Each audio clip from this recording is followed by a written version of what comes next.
Hello everyone, I am Manisha Bedi, Assistant Professor in Chemistry, Government College for Women, Lakhan Majra, Rohtak. In this lecture, I will tell about the basic concepts of chemistry. Now, first of all, we will discuss about the matter. Matter that occupies space, possesses mass, and can be felt by one or more of our senses is known as matter. For example, air, water, living things, matter, books, table, chalk, pen, etc. etc. which can be felt by our senses or experienced by touch is known as matter. Now we will discuss about the classification and properties of matter. On the basis of physical and chemical properties, matter can be classified into two categories. On the basis of physical properties, matter can be divided into three categories, that is solid, liquid and gas. All of you know about the solids, liquids and gas. For example, solids, the box, table, chair, etc. are categorized under the term solid. Now we will come to the liquid. Liquids have fluidity which can flow. For example, the most common example is water, milk, etc. comes under the category of liquid. Now we will come to the gases. Gases in which the constituent particles are far apart from each other, or you can say the intermolecular distance is very much high. So these gases can be compressed.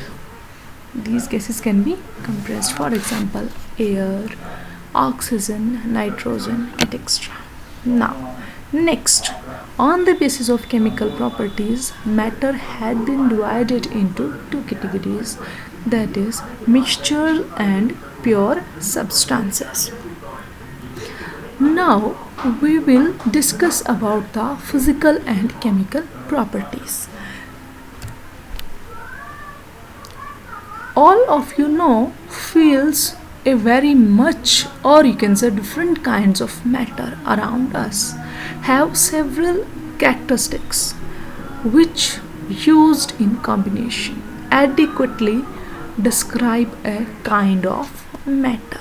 Therefore, chemists broadly divided the properties of matter in two kinds, named physical and chemical properties. The physical properties are those properties which can be measured without a change in the identity or composition of the substance. For example, the color, taste, melting point, density, etc. Now we will discuss the chemical properties. The chemical properties are those properties which can be measured only by a chemical reaction, or you can say the decomposition of the substance.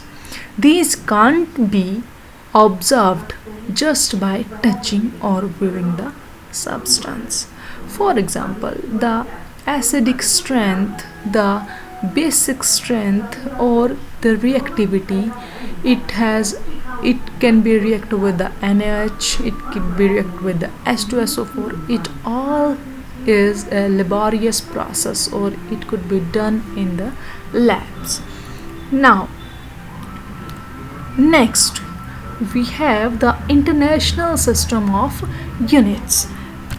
All of you know about the seven fundamental scientific quantities or the basic quantities, that is length, mass, time, electric current, thermodynamic temperature, amount of substance, and luminous intensity. In this slide, this is clearly shown to you. There are four columns in this table.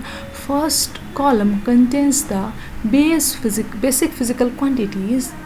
Second one, the symbols for the quantities. The next column contains the SI unit, and the next one contains the symbol for that particular SI unit. Now we will come to the length. Length is a basic physical quantities, and its symbol is L, which can be measured as SI system in meters, and the symbol for this SI unit meter is M. Now next is mass, which can be symbolized as M, can be measured in kilograms, and the symbol for the SI unit kilogram is kg. Now next is time. Time is money. Time is symbolized as T. Name of the SI unit for the time is second, and for this the symbol for the SI unit is S. Now electric current can be symbolized as I, can be measured in the SI unit system, or you can say the SI unit for the electric current is ampere, and the symbol for this SI unit is A. Thermodynamic temperature can be measured in Kelvin. Amount of substance is symbolized as N and can be measured in moles. Luminous intensity IV can be measured in candela, and the symbol for this SI unit is CD. This is all about the basic concepts. In this lecture, I have discussed about the matter, physical and chemical properties, and lastly about the SI units. SI units for the seven fundamental scientific quantities which are used frequently in chemistry as well as all the three streams of the science. Now, thank you so much.